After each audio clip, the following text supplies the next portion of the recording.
In this video, I'm going to show you how we can hard reset our Samsung Galaxy A57 by using the recovery mode. So in order to go to the recovery mode, we need to use a USB cable and we need to connect our phone to a computer or a laptop.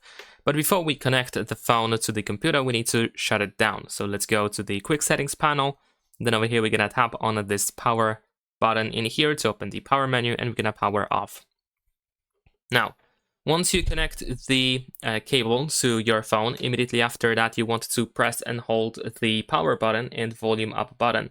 You will have to press and hold both of these buttons at once. So let's give it a try. Let me actually prepare the cable. There we go. So I'm gonna plug it in and then press and hold power and volume up. Now you will see the Samsung Galaxy logo, but you want to keep holding these two buttons until you see the recovery mode. There we go. Once we are in the recovery mode, we can navigate in here by using volume buttons. So you can use volume up and down in order to choose a different option.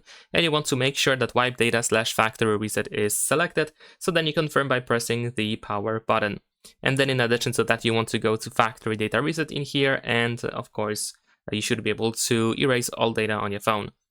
And in case you go back to the main menu of Android recovery, in order to exit this mode, you need to make sure that reboot system now option is selected.